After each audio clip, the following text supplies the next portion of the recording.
Entonces, no sé si también han escuchado lo que es la frase de las verdades duelen, y se lo han escuchado.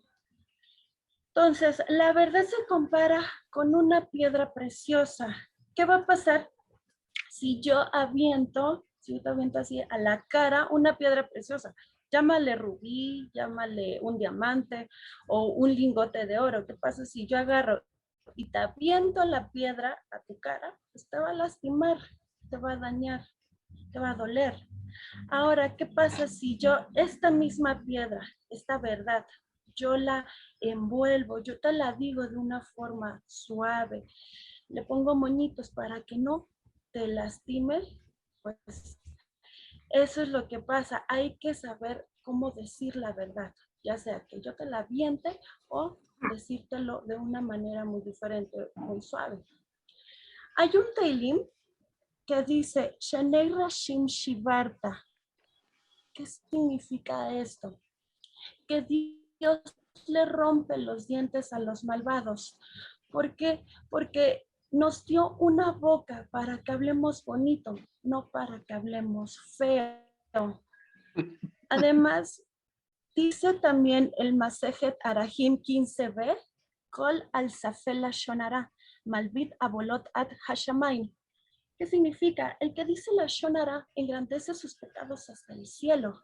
Si uno habla de 4 o 5 palabras negativas diarias, pues no es mucho, no es mucho.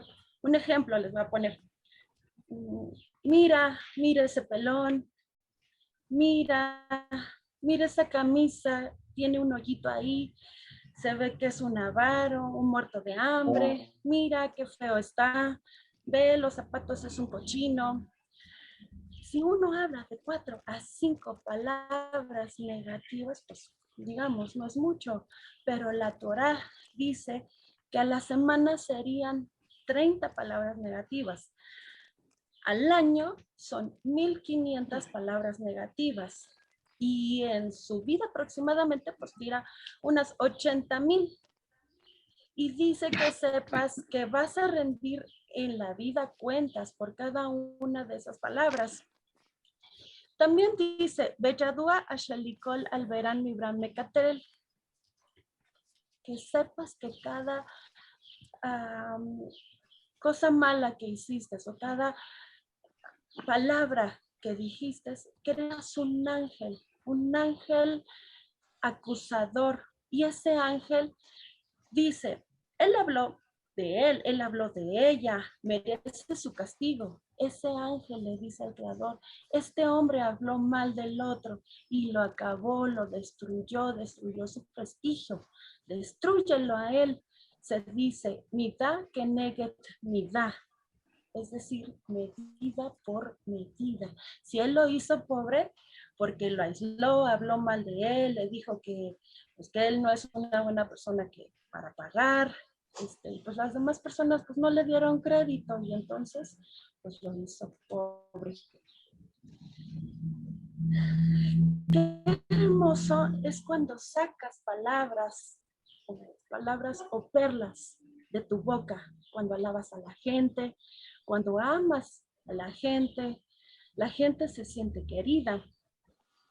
Si tienes enemigos, pues tú te los ganaste, porque nadie va a ser tu enemigo si hablaste bien de ellos. Traer enemigos es porque tú hablaste mal de ellos, pero si hablaste bien, no los vas a traer. A lo mejor traerás envidiosos, pero no son tus enemigos. Por eso, pero son igual de ¿qué tenemos peligrosos. que hacer? Pues también son igual de peligrosos, pero aquí es porque tú no has hablado mal de ellos. Tú no le has dicho, ay, qué feo eres un tonto. No, al contrario. A lo mejor esas son palabras diciendo, suaves.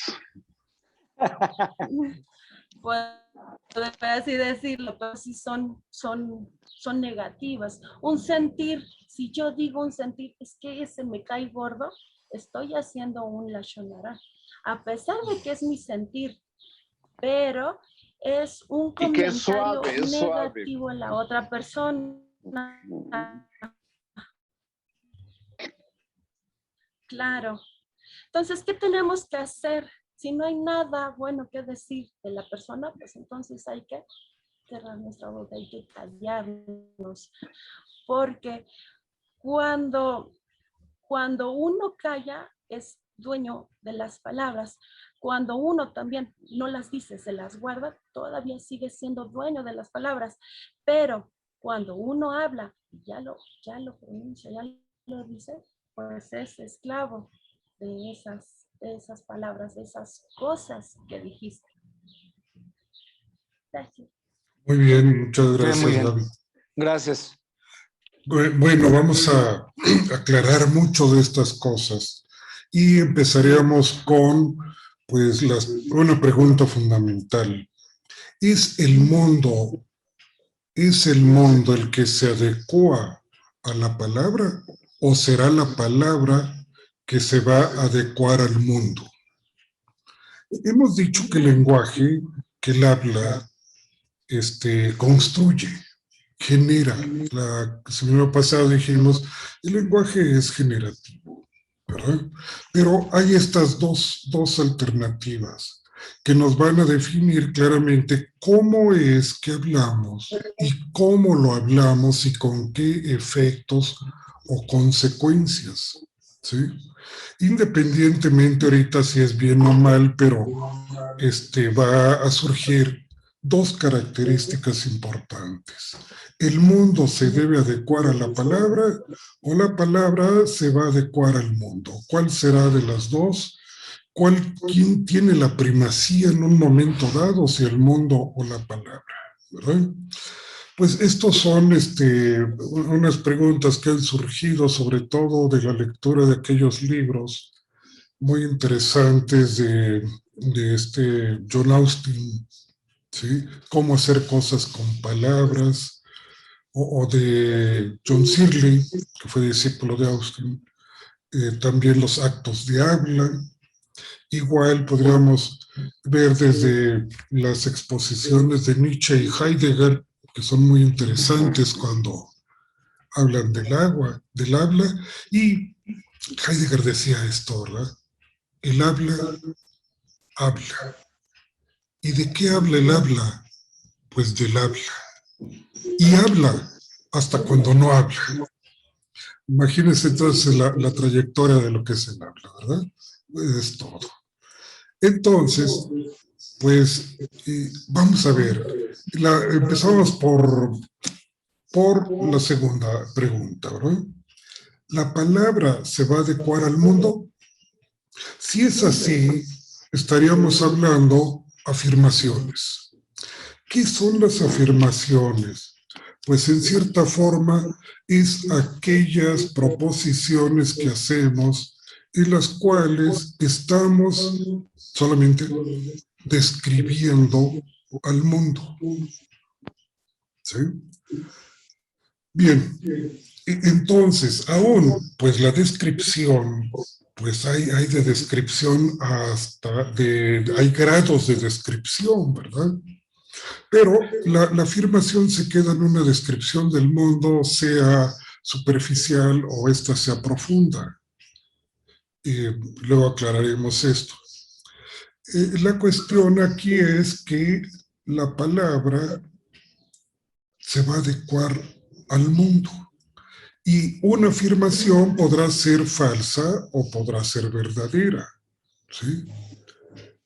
Por esta razón, pues el habla nunca es inocente.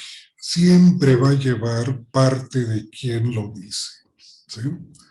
Bueno, en las afirmaciones podemos decir, ¿verdad?, que el año pasado, en el 2020, empezó la pandemia. Bueno, ese es un hecho, es un lenguaje de hechos. Si lo corroboramos, pues vamos a ver si efectivamente para alguien puede ser, no, es que inició, por eso es COVID-19, empezó en el 19, ¿verdad? Puede corregirse y es una descripción. Las descripciones que hacemos del mundo, Pues imagínense simplemente la misma palabra, la raíz etimológica de descripción, ¿sí? Que significa o viene de descriptar, de sumergirse a la profundidad, de adentrarse a la tierra, desenterrar incluso. Bueno, y descripción también es describir las cosas superficiales de la estructura de algún objeto. Siempre estamos trabajando con cosas, con objetos, y también están ligados al alma de cada uno. Todo objeto implica un vínculo con otro. O sea, cuando describimos un objeto, aunque ya está ahí, ¿sí? Estamos en cierta forma con una relación, con un vínculo con otros seres humanos. Por eso el habla no es inocente, ¿verdad? Bueno, estas son las afirmaciones. Ahora bien, cuando pasamos a este segundo punto, el mundo se debe adecuar a la palabra. Esto es, cuando pronunciamos, hacemos mundo, creamos nuevo mundo. ¿Sí? Y estas son las declaraciones. Imaginemos, por ejemplo, una declaración que haga el señor juez cuando una pareja ha ido a hacer su contrato matrimonial, ¿verdad? ¿Y qué dice? Los declaro marido y mujer, los declaro en matrimonio. No, es que está construyendo un nuevo mundo, está haciendo otro nuevo mundo. ¿Sí? Está generando incluso. ¿Sí? Y para eso, pues si alguien te dice en la calle, vas con una persona del sexo opuesto y alguien de la calle ahí cualquiera te dice, los declaro marido y mujer, no, pues no le vas a hacer caso, ¿verdad? Es decir, está loco o algo tiene. Pero si te lo dice una autoridad, como es el caso de un juez, ya cambió el asunto. Entonces la declaración va ligado a la cuestión de la autoridad de quien lo dice. ¿Sí? Okay. No digo autoritario, digo autoridad. No solo poder. La autoridad tiene como raíz griega la palabra exousia, que está significando como lo esencial. Entonces, ¿quién tiene autoridad? Pues aquel que ha hecho algo, o es decir, que es autor de algo, ¿verdad? Ese va a tener autoridad. Si no ha hecho nada, pues inmediatamente no tendrá autoridad ninguna. Y así, por ejemplo, en un partido de fútbol, pues será también el árbitro quien declara un penalti. ¿Sí? No cualquiera, aunque todo el estadio, los 100,000 personas que estén ahí en el Estadio Azteca, estén en contra de la declaración del árbitro, la que vale es la de la autoridad árbitro, y no de los 100,000. ¿Sí? O de los videos que luego pasan, ¿verdad? Entonces, se requiere en las declaraciones de la autoridad. Las afirmaciones, había dicho, pueden ser verdaderas o pueden ser falsas. Pero las declaraciones podrán ser válidas o no válidas. ¿Y esto de qué depende? ¿Que sea válida o no válida? Pues es igual, ¿verdad? Si el juez te dice, declaro marido y mujer, entonces esa declaración es válida, dado el poder de autoridad que tiene esa persona y que se le ha conferido una sociedad. ¿Sí? Igual el maestro cuando declara que el alumno ha aprobado o no aprobado, es exactamente una declaración. Entonces, estamos llenos de declaraciones y hacemos declaraciones en cada momento, ¿sí? Que pueden ser válidas o no válidas. Entonces, pues muchos seguimos en esto. Y por supuesto, las declaraciones van a hacer que modifiquemos el mundo, creamos nuevo mundo o construyamos cosas. ¿Cuántas veces hacemos declaraciones sin darnos cuenta? O afirmaciones sin darnos cuenta de lo que realmente estamos haciendo. Y entonces evadimos algo muy importante que es el compromiso, ¿verdad? Cuando hago una declaración, hago un compromiso. Y esa declaración puede ir en forma también de un juicio. Ahora, igual, los juicios no van a hablar más que de la persona que los emite. Por ejemplo, los juicios de valor, ¿no? Tenemos así, por ejemplo, cuando le preguntan a los alumnos algo acerca de su profesor y dice el alumno, el maestro es bueno. El juicio como tal no es verdadero ni es falso, ¿sí? No me dice nada, solo me dice algo de quién lo emitió, del alumno o alumna que lo ha emitido. ¿Y por qué dirá que el maestro es bueno? Pues quizás lo va a decir por emoción, o por deseo que sea bueno, o por interés, ¿verdad? O por alguna otra razón también, pero no me dice nada acerca de quién se preguntó, si del maestro, ¿verdad? El maestro es bueno o es malo, no puede ser ni una ni otra. O más cuando les preguntan, ¿no? El maestro domina su materia, pues está peor todavía, porque se le confiere al alumno la capacidad de evaluar a su maestro, entonces el alumno sabe más que el maestro. Muchas de las formas en que hablamos, emitimos juicios que van precisamente contra nuestro compromiso o a veces no los notamos. Por ejemplo, en cierta ocasión, un jefe de oficina va a exponer su proyecto al pleno de la empresa, expone y va acompañado también de algunos subordinados de él. Al terminar la presentación de su proyecto, un subordinado le dice al jefe, jefe, usted es maravilloso, es un genio usted, ¿verdad? ¿Qué propuesta tan buena? Lo felicito. Pongámonos en los zapatos del jefe por un momento. ¿Y qué pensaríamos? Quizás muchos pensarían o sentirían, porque son dos esferas, ¿verdad? Soy muy importante, soy un genio, y me inflo yo solo. Me está inflando. Pero lo que viene detrás de eso es que el subordinado le dirá al jefe, sabe, yo sé más que usted, porque yo lo estoy evaluando y le estoy poniendo un 10. Pero también estoy creando derechos y compromisos con usted, ¿sí? Y otra cosa muy importante, lo estoy inflando. ¿Y para qué?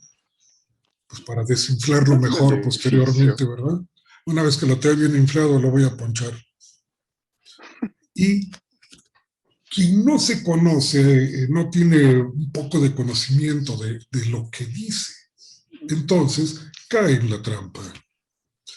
¿Qué es el lenguaje, verdad? Tan poderoso, que puede mover cosas, cambiarlas. Los juicios también tendrán que ver con un pasado, se emite en un presente, pero alude a un pasado para afectar un futuro. De idéntica manera. ¿Cómo se habla? Cuando yo era estudiante de psicología, habíamos estado estudiando esta parte del pan, que es padre, adulto, niño, del análisis transaccional de Eric Berne. Y cierta ocasión voy en mi carro saliendo de la universidad y deliberadamente me pasé un semáforo. No me alcanza el agente de tránsito en su motocicleta. Deténgase, ¿verdad? Y llega el carro y me dice, es usted un irresponsable, usted ha pasado un semáforo, pone en riesgo la vida de los demás y la suya propia, bla, bla, bla, bla.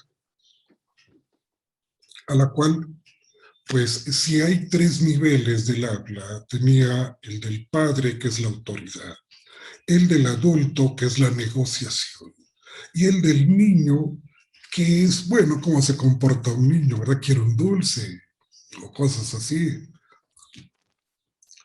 Entonces, ¿qué hacía el agente de tránsito sin saber nada de análisis transaccional? Ahorita voy y me dirijo con el papel de autoridad. Es usted un irresponsable, es usted un esto, lo otro, ¿verdad? ¿Quién supone que contestaría? Padre, adulto o niño. El niño, es que disculpe, es que pues no me di cuenta, mire, voy deprisa y, en fin, ¿verdad? El agente de tránsito diría, esto es como quitarle un dulce al niño. Pero no aconteció así porque ya había visto esto. Entonces le digo, señor oficial, concrétese a levantarme la multa, porque llevaban ahí una especie de libreta donde apuntaban, ¿no? Concrétese a levantarme la multa. Es que mire, yo le quiero, pues, que no haga tanto trámite, entonces tiene que hacer muchas filas en Hacienda, etcétera, evitarles líos, trámites. ¿Qué hizo el agente de tránsito? Negociar.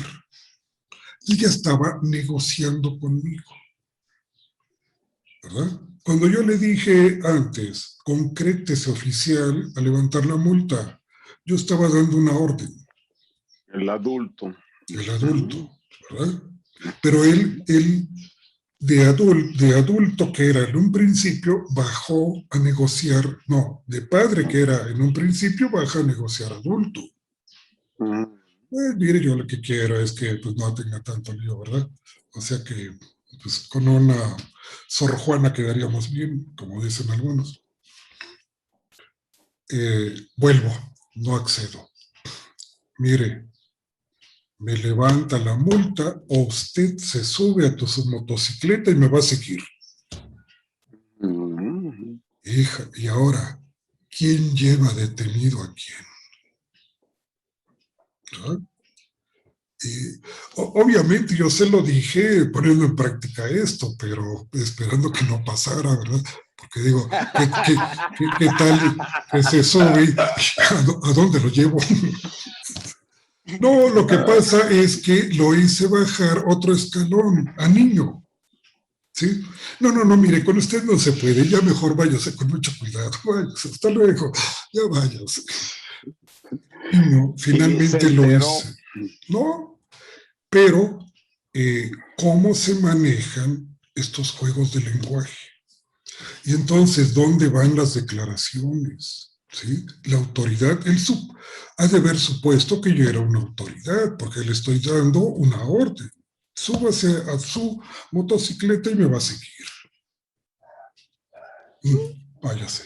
Eso está genial, la voy a aplicar. Bueno, te voy a decir, Miguel, que esto lo comento en una clase de universitarios y después, al cabo de un tiempo, me dice una alumna mía, oiga, su ejemplo que dio del de la motocicleta de tránsito, me sirvió mucho a mí, porque yo trabajo en una empresa y llegaron unos asaltantes. Entonces me acordé mucho de lo que usted dijo y manejé lo mismo. Ya no recuerdo bien todo lo que dijo, pero los asaltantes no pudieron hacer nada.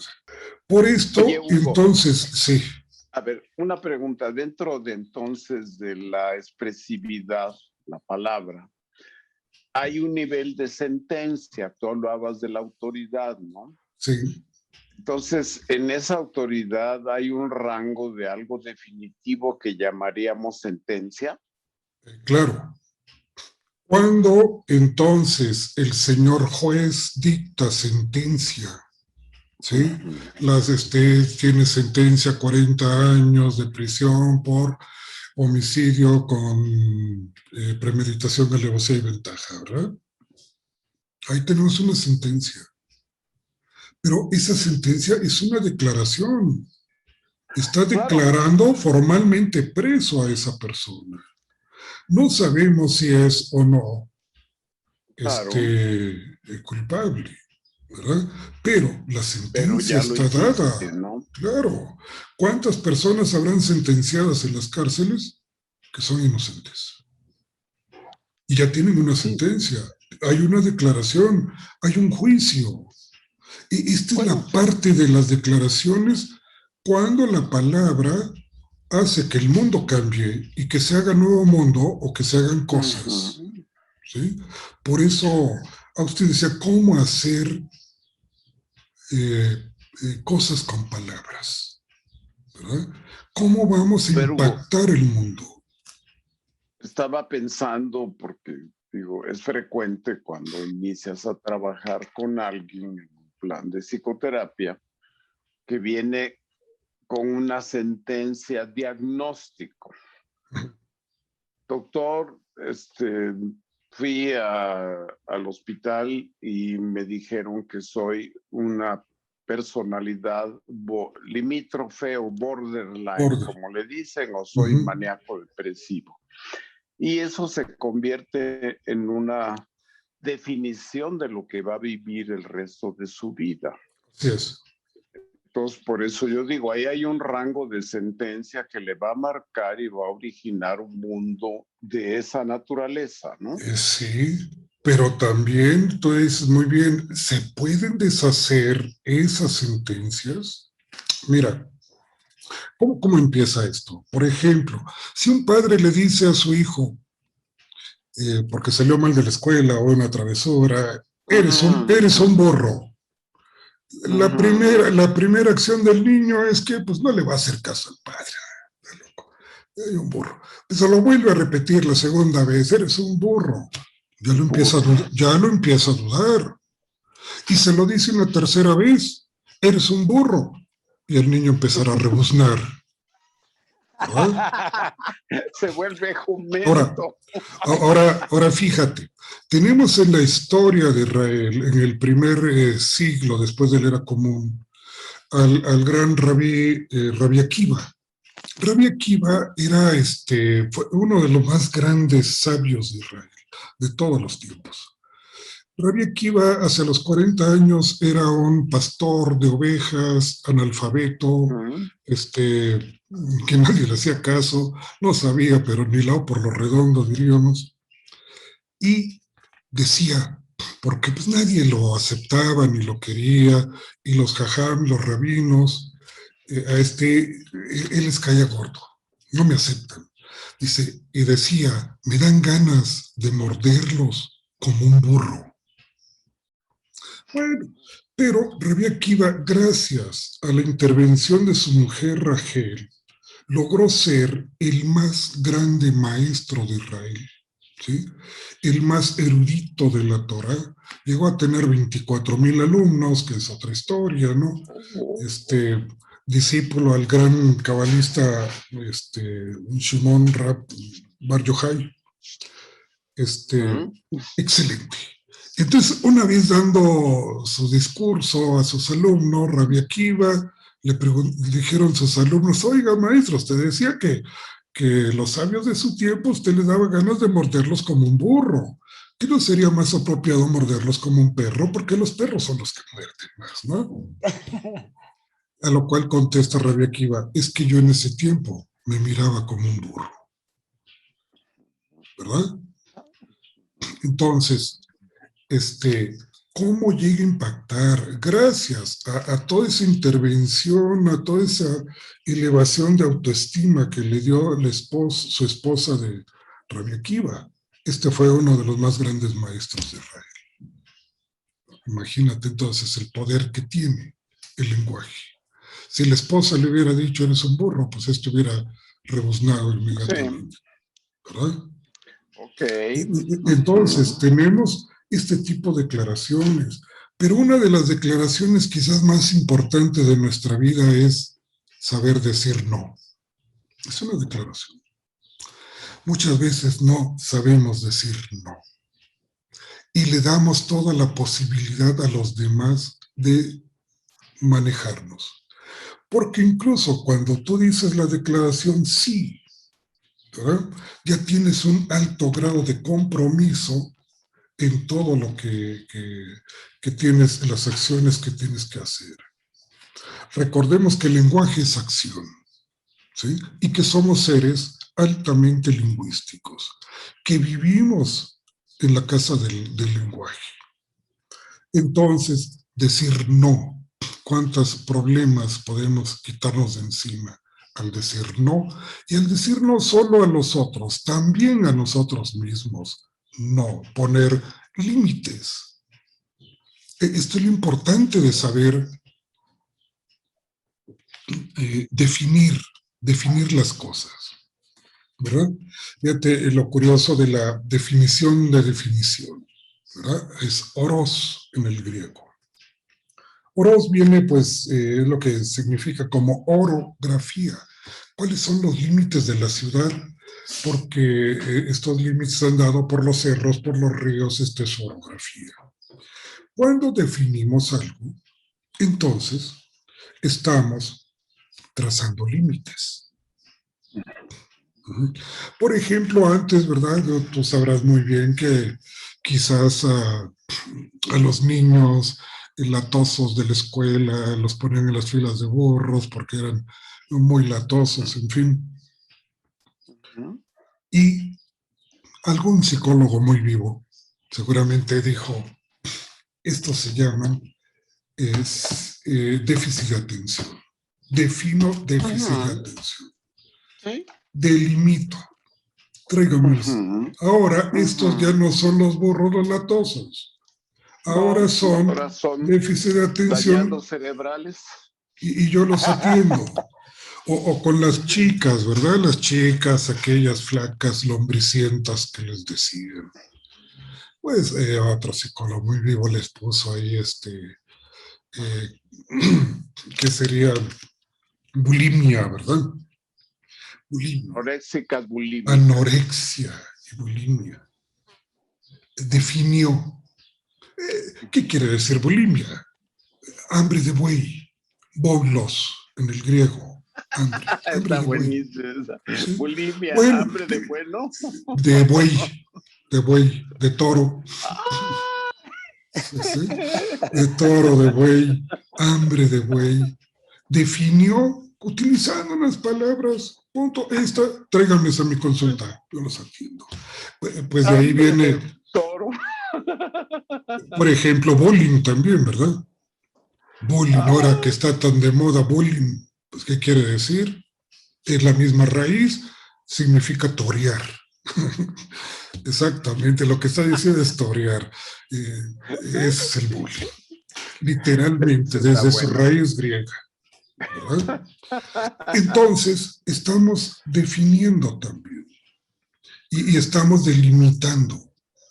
Cuando decimos no, ponemos límites.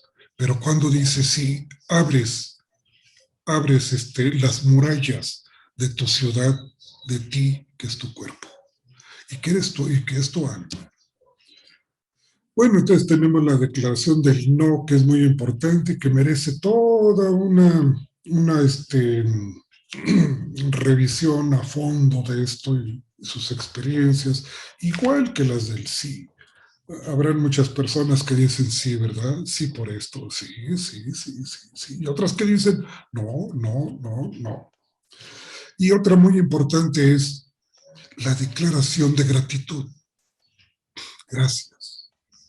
Muchas veces no sabemos esto, ¿verdad? O no queremos decirlas. Pero si alguien te ofrece el asiento en el autobús o algo, no le das las gracias. No, ni las gracias, digo. Ni esto. Otra vez no te atiendo. Qué importante es sentir dar las gracias. Hará unos 15 días, más o menos, estaba escuchando las noticias. Llega un sujeto, un señor, armado a la fábrica donde él trabajaba. Pero esta vez fue armado porque sus compañeros le hacían mucho bullying, ¿verdad? Mucho bullying, le decían de cosas, en fin. Un día llegó ya diciendo, basta, hasta aquí. Y creo que asesinó a 9 personas, menos a uno. El reportero nos dijo, asesinó a 9 de los compañeros que estaban ahí, mató a todos, menos a uno. Y ese uno le dijo, a ti no. ¿Por qué a ese uno no? Porque era el de la entrada, el que decía buenos días, que tenga un bonito día, mucha suerte, etcétera, etcétera, ¿verdad? Le hablaba bien. A ese no lo mató. Eso hace unos 15 días, no tiene mucho, ¿eh? Que por eso la de gratitud, gracias. Gracias a la vida. ¿Quién cantaba Violeta Parra, verdad? Gracias a la vida. Saber agradecer. Y saber agradecer sobre todo al Todopoderoso, al Eterno, porque tampoco le sabemos agradecer. Cuando hacemos unas declaraciones, Dios sabe, sí, pero también como que dicen, oye, ¿por qué no me has dicho que me amas? Ah, no, pues es que tú sabes que te amo. Sí, pero necesito oírlo. La declaración. Necesito decirlo, ¿verdad? Y así teníamos, por ejemplo, allá en el libro, de los jueces, capítulo 11, estaba un personaje llamado Itaf, que pues llegó a ser jefe del ejército y estaba en una guerra y le dijo al Todopoderoso, Señor Hashem, si tú me ayudas a ganar esta guerra, yo te prometo que lo primero que salga a mi encuentro de mi casa será para sacrificio tuyo. Y efectivamente ganó la guerra. Y él había hecho una promesa a Dios. Y llega, y lo primero que sale fue su hija. No se pudo retractar según cuenta. Ya estaba el ofrecimiento, ya estaba la promesa a Dios. Lo primero, claro que él no sabía o no pensó en ese momento que lo primero que iba a salir era su hija. Pensaba que iba a salir algún animalito o algo, ¿verdad? Cuando abrimos la boca, nos comprometemos. Y las declaraciones, ahí vienen las promesas también. Esto es, bueno, hay muchas versiones de este pasaje, ¿no? Algunos dicen que sí, efectivamente la tuvo que sacrificar, pero Dios no permitió el sacrificio de humanos. Otro dice que la había escondido, la escondió y que solo 4 días al año iban a visitar a las mujeres de su tribu. El asunto es que en este pasaje él no se echa para atrás de la promesa, cumple la promesa. Por eso también lleva un compromiso. La palabra lleva compromiso. Por eso decía, hablar no es nada inocente, ¿sí? Lleva el compromiso, y aún decía Federico Nietzsche, ¿verdad?, sobre esto de las promesas. Los seres humanos son animales que hacen promesas. Que no cumplen. Bueno, es que ahí había que ver bajo qué condiciones una promesa se cumple o no se cumple, ¿verdad? ¿Por qué? Porque en la promesa pues debe haber un hablante. Alguien que habla, alguien que oye, la cosa que se promete y el tiempo. ¿Sí? Entonces podrías haber dicho, no, pues yo te prometo que voy a ir a verte al partido que vas a jugar de fútbol en el estadio, ahora que lleguen al campeonato nacional, y que viene la pandemia. Ya no pudiste, ¿verdad? Faltaste a tu promesa. No, simplemente las condiciones cambiaron. Y entonces le prometes a alguien también, no, si yo te prometo tal cosa, Pero como estás en un tiempo, pueden cambiar la estructura, puede cambiar las condiciones. Y entonces, no es que no hayas cumplido tu promesa, sino que cambiaron todas las condiciones. Ahora, cuando la estructura está bien, digamos, la estructura está estable, y tú no cumples lo que has prometido, entonces sí, hay una cuestión de infidelidad, hay una cuestión de, que sería de falsedad en tu promesa. No cumplió la promesa. Y ahí tenemos, pues, cómo vivimos a través de muchas declaraciones que pueden ser válidas o no válidas, de afirmaciones, las cuales son descripciones que pueden ser falsas o verdaderas. Pero hay unas en incógnita. Por ejemplo, te digo, no sé, mira, allá en 1517, el 31 de octubre, cayó un aguacero terrible en Alemania, ¿sí? En la catedral de Wittenberg. ¿Lo puedes comprobar? No. Es muy difícil, pero quizás si te digo el 1517, 31 de octubre, Catedral de Wittenberg, Martín Lutero colocó las 92 tesis de la Reforma. Bueno, ahí hay datos, pero no se puede probar ni disprobar, ¿sí? Si llovió o no ese día. Entonces, no tengo forma de decirlo. Igual que los juicios de valor, ¿verdad? Si digo Juan es bueno, pues es que no es falso ni verdadero. ¿Sí? Y entonces nos vamos hasta la cuestión de los símbolos. Bueno, hay una opinión, pero incluso esa opinión es forma de una declaración. ¿Qué opina acerca de el candidato de tal partido? ¿Y qué espero que me digas? Tus juicios de valor. ¿Sí? ¿Podrás decir algunas afirmaciones? Probablemente sí. Pues mire, pero entonces ya no es una opinión. El candidato de tal partido es un ingeniero en electrónica. Por supuesto, voy y checo y efectivamente es un ingeniero en electrónica. Sí, pero hay una afirmación. Pero es que ese candidato tiene fama de ser muy corrupto. Entonces ya estás emitiendo un juicio. ¿Sí?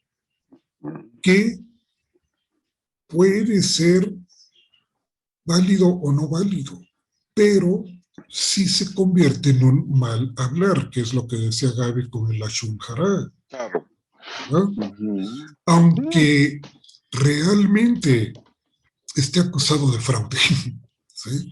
Es que está acusado de fraude, sí, pero lo estás emitiendo. Cuando sale de tu boca, entonces ya estás emitiendo Lashon Hara. Si tú lo has pensado, pero no lo has sacado hacia afuera, no va a pasar gran cosa. Esto es como la interpretación de los sueños, y tú lo debes saber muy bien. Cuando una persona te dice lo que ha soñado, ¿verdad? Que en realidad no estás analizando el sueño, sino el texto de lo que dijo que soñó, ¿verdad? Y ahí, en el momento en que ella saca de su boca a esa persona y tú la interpretas, le das vida. Mientras tanto, si alguien soñó, tú soñaste algo, pero pues no se lo dices a nadie, ¿se va a realizar ese sueño? ¿Va a tener algún efecto, alguna consecuencia? No. ¿Quién le va a dar vida? Es este diálogo que va a surgir entre el intérprete del sueño o el psicoanalista y el paciente, el soñante, cuando sale, cuando está el otro que le escucha. Porque ahí vienen declaraciones, afirmaciones. ¿Sí? Qué importante es entonces el lenguaje cuando se convierte en acción. Mientras tanto, no salió de tu boca, no hay problema, no hay acción, pero salió, hay acción. Por eso que todos nosotros somos textos andantes, ¿verdad? Seres lingüísticos, textos andantes. Porque un texto es toda aquella situación humana que sea susceptible de interpretación. Entonces tenemos los sueños, cuando los platicamos son textos. Las imágenes que vemos son textos. Una imagen, por ejemplo, una pintura de Van Gogh o de alguien, de Picasso, son textos. Aún me podrían decir, por ejemplo, oye, pero esta pintura de un paisaje ¿es un texto? Sí, es un texto porque es una obra humana, ¿verdad? Pero el paisaje en sí natural es un texto. ¿Qué tanto lo natural puede ser un texto? Porque esto no es creado por el hombre. Esto es natura. Natura, que quiere decir lo que ha nacido o lo que nace. Aún porque hay intervención humana. ¿Sí? No es tan fuerte, pero hay intervención humana. ¿Sí? Y estamos viendo, por ejemplo, cuestiones tan naturales como el socavón de Puebla, ¿verdad? Sale el socavón y ahí está, y cuánto mide, la gente está espantada. Es una cuestión de la naturaleza. Sí, pero también hay que tomar en cuenta que no hay árboles sembrados al lugar y que si hay una planta de agua purificada y varias fábricas que utilizan mucha agua. Entonces, sí hay una parte, aunque breve, pequeña, de la acción humana. Y ya que le hace tener una característica de texto, pero texto oficial generalmente sería toda aquella situación humana susceptible de interpretación. Entonces todo eso reviste lenguaje. ¿Quiénes somos? Por eso la sesión pasada decíamos, bueno, pues somos un texto andando, somos textos y quizás no nos tejieron como una obra de arte, pero estamos en posibilidad de convertirnos en obras de arte a través de nuestro lenguaje, ¿verdad? Pues por esta razón, los juicios nos pueden llevar, como para terminar, hacia la cuestión de la vida auténtica o inauténtica. Muchas personas viven precisamente de esto que decíamos del jefe y el subordinado, ¿no? Y es que si me hacen un juicio de valor donde pues, me enaltecen, me hacen sentirme muy bien, pues yo vivo feliz, aunque yo sé que no soy ese.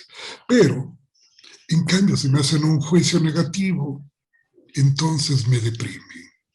Esa es una vida de alguien que lleva inauténtica. Una persona inauténtica tiene fallas en tanto afirmaciones y declaraciones.